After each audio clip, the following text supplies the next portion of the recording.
And we are live. It's the Revved Up 906 podcast, a Detroit Pistons podcast to be exact. And I'm Ryan. As you may have noticed, Hudson is not with us tonight.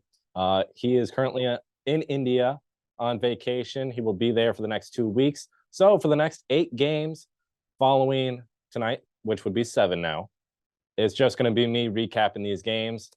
So here we go. The final score of tonight's game against the Portland Trail Blazers.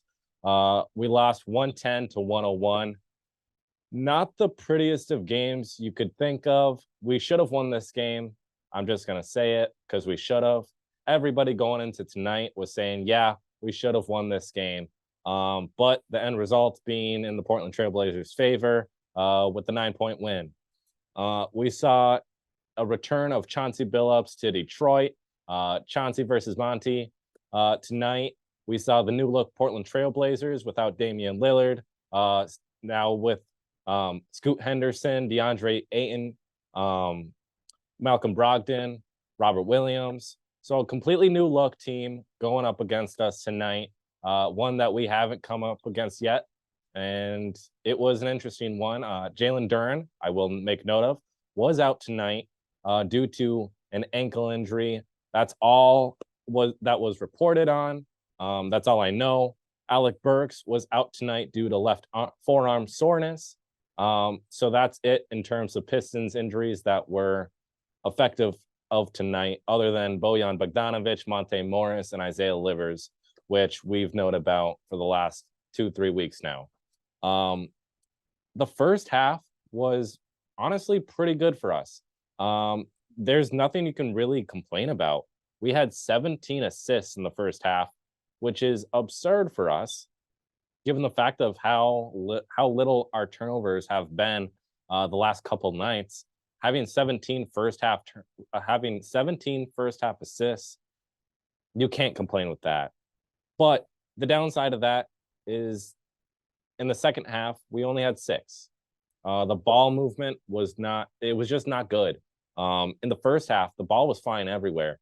In the second half, we couldn't keep it simple enough like we had in the first half, and that was the downside to us tonight. Ball movement was a big issue in the second half alone, but outside of that, we weren't taking bad shots. We were shooting roughly 42% from the field. You can't complain about that, really. There's not much you can really complain about tonight, other than the fact of when it mattered the most, we weren't taking the right shots. We were forcing them up. It not necessarily like great shots to force up, but not bad shots either. Joe Harris tonight had the best game of his Pistons career so far. He finished with, what was it? Finished with 11 points on 4 of 7 shooting. 3 of 6 from the 3-point line in 17 minutes. Also had 2 rebounds and an assist. Great game, Joe Harris. In the first couple games there, we hadn't seen that yet from him. We've seen flashes of what he can do for us, but it just hasn't come to fruition yet. And we saw that tonight. Previously, the last couple of years, he's been one of those go-to guys that's been consistently getting you 11 points or so every night. And so it's finally nice to see him get that up for us. I think going forward, based off tonight, it's a good chance we're going to see more of Joe Harris, especially with what he did for us. We saw James Wiseman finally get his season debut for us. It was an ugly one. I just got to say it. It was. Played 6 minutes, and in 6 minutes, he had 4 fouls. That is atrocious, dude. I'm trying to be positive here, but Monty, there's a reason why you haven't played. Monty is trying to show you, like, hey, you're not just going to come in here and get minutes that easily. You got to work your tail off to get there. And Monty is looking like a genius right now. Wiseman, the 4 fouls in 6 minutes, not good. He also had 4 points. I want to make note of that. 2 of 4 from the field. 50% rather. Not bad. 2 rebounds and assists. Can't complain too much there. Did have a turnover on top of the 4 fouls. With the 4 fouls in 6 minutes, I get this is your first game of the season, and you haven't really gotten into a groove yet. You got a lot of playing time in preseason, but since then you haven't seen the floor a lot in game action rather. Practice, you obviously have seen the floor. But this was not pretty. It was not a pretty sight. This was a game in which the Portland Trailblazers are very big heavy. DeAndre Ayton, Robert Williams, even you can kind of say Jeremy Grant is a big, but I don't consider him a big. Uh, but the point is, like, they're very big heavy over there in Portland, with Robert Williams and DeAndre Ayton. And so you would think, based off tonight, based off the matchups with bigs, you would see James Wiseman make an appearance, and he did. But in the 6 minutes he did, he hurt the team rather than helping us. And so that situation, we didn't really need him a whole lot based off how he was playing. But it would have been really nice to have Wiseman out there playing like he did in the preseason, or even in summer league how he was playing, or even in the last 20 games of the season last year how he was playing for us. He didn't look great out there. His one assist though, I will say it was a backdoor cut to Joe Harris. It was beautiful. You couldn't have done it better yourself. But outside of that one pass and the 4 points, the 4 points were in the paint. So, I mean, nothing really spectacular there. But what he did, or what you would expect him to do, it just, I don't know. James Wiseman, for this being his debut game of the season, it just wasn't pretty. And that's all I can really say on it. I'm trying to be more positive with him, but if you're gonna really make it in the league, you have to be able to do everything. You have to be able to work your tail off. And I'm not seeing that from this 6 minutes. It didn't really look like you were energized. It didn't really seem like you were playing with a purpose. And that's what us Pistons fans love to see. We love to see guys working their tails off, hitting the hardwood, just flying all over the place. We love that. And in the 6 minutes you played, we didn't really see that. We saw a guy that it seemed like at times he didn't even really want to be out there, truthfully, from what I was seeing. And I hope that's not the case, because I have spoken very highly of you in the past. So that's why I want you to work out. I do. I think you still have a ton of potential based off your age alone and what you can do and what you did in college and in high school. I still think there's room for that in the NBA, but you haven't proved it yet. We saw Shaedon Sharpe. That's the big note from tonight, I will say. He had 3 points going into halftime, and then erupts and finishes with 29 points at the end of the game when it's all said and done. What happened? Like, truthfully, what happened? We had defenders all over him in the first half. He wasn't doing anything. And then in the second half, he just tore us apart. And why is that? We were just, it goes back to the comment of keeping it simple, like I said in the first half, in terms of ball movement alone. But it also, you got to keep it simple defensively. It seems like at times we were trying to do a little too much. We were trying to clog the lane from guys like Malcolm Brogdon going in there, DeAndre Ayton getting the ball in the paint, Robert Williams getting the ball in the paint, and Jeremy Grant working his way through the paint.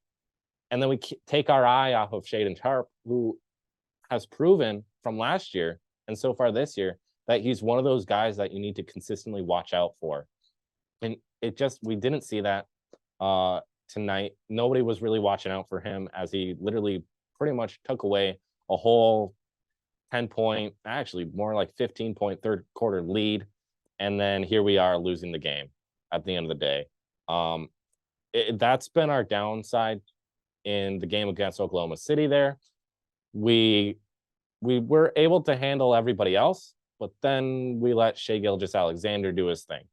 Tonight, we kept everybody in place, but then we allowed Shaedon Sharpe to blow up.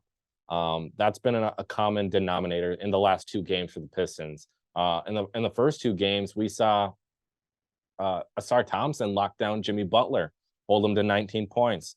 We saw him hold, and the rest of the Pistons hold LaMelo Ball to just 20 points, and that's not normal for LaMelo Ball to do. And then the last 2 nights out here, we've seen Shai Gilgeous-Alexander erupt for 32, and we've seen Shaedon Sharpe erupt for 29. So my big takeaway with that is this. Yes, it's nice to lock down the rest of the team. That's good, right? But then we can't sit here and not guard certain players and take our eyes off them. And I also forgot to mention this in my little tangent there, but Zach LaVine, 51 points. Like we held DeMar DeRozan in place. We held Nikola Vucevic in place. We held Andre Drummond in place. But we weren't able to hold Zach LaVine in place. It's been the last 3 games for us in which we've really struggled locking down opposing teams' better offensive players. And to me, that's very concerning. I think it's an easy fix. I don't think it's like, oh no, we need to shift this entire team, do yada yada this. I think we're fine, but it's just something to look out for in the next coming games, and rather the rest of the regular season. It's just seemed the last 3 games we haven't been able to lock down certain players, and in the first 2 games we were. So what's changed?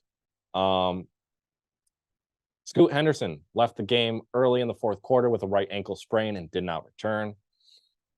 And Scoot really didn't do a whole lot, but even without him out there, Portland still got the win. Shaedon Sharpe still did his thing. Malcolm Brogdon still did his thing. Jeremy Grant, DeAndre Ayton, Robert Williams, they all still did their thing. They all still played good. Marcus Sasser and Asar Thompson proving once again to be very valuable.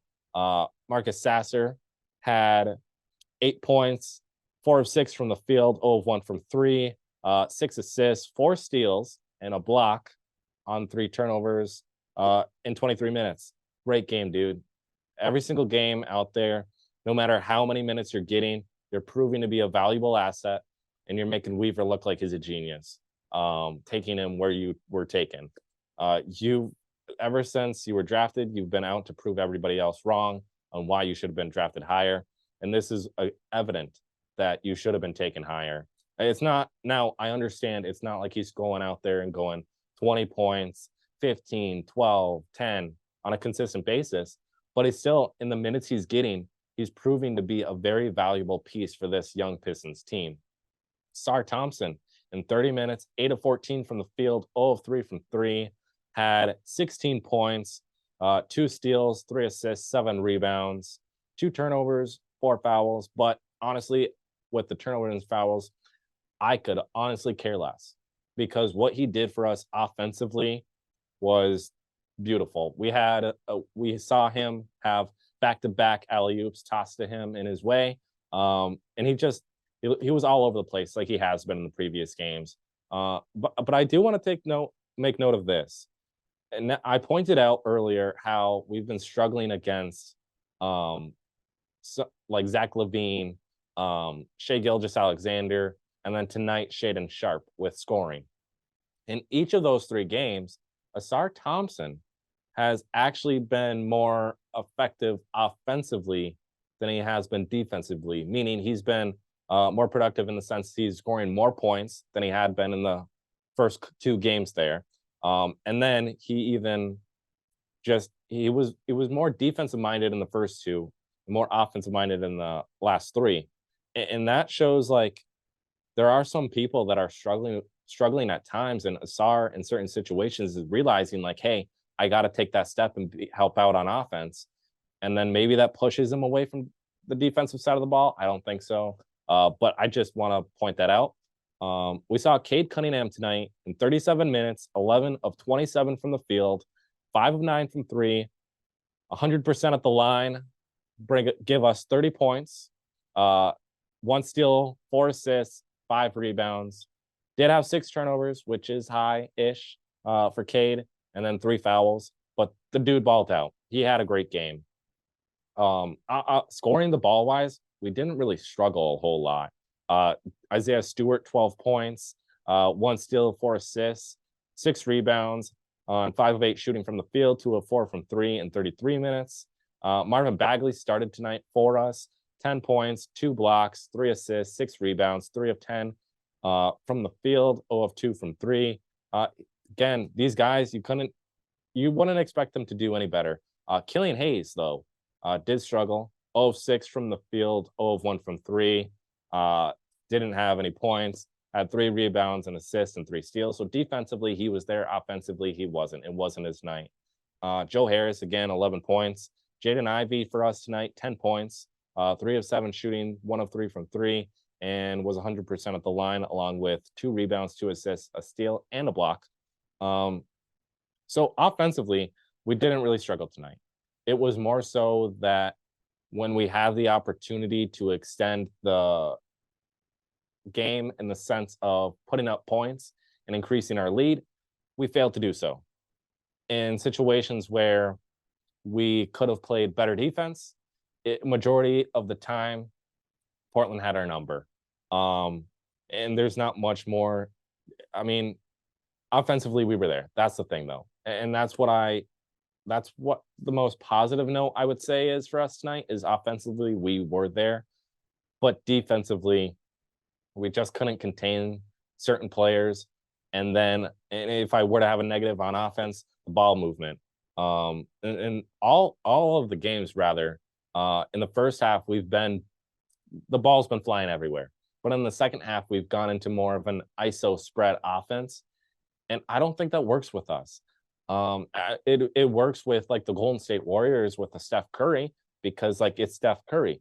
But with our team, like, yes, Cade can run an ISO offense. Marcus Sasser can run an ISO offense. Killian Hayes can run an ISO offense. But doesn't mean we want these guys running an ISO spread offense. No, we want the ball moving everywhere. Because like 17 assists in the first half off ball movement alone, we were winning. We should have won that game. So realistically tonight, there were a lot of struggles. One, I will say, fouling was a struggle. Portland was 25 of 31 from the free throw line tonight. That is absurd. Why are we having that happen?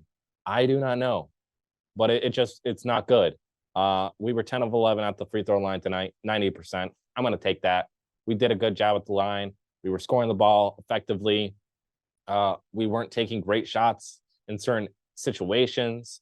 Our defense, we were fouling too much. We weren't locking down certain guys in certain situations in which we had been previously. And I think due part, it is important, like I said earlier, Jalen Duren and Alec Burks not being with us tonight, I think actually hurt us, because Duren's been a beast in the paint all year long so far. And Alec Burks has filled the lanes correctly the last couple of times out there.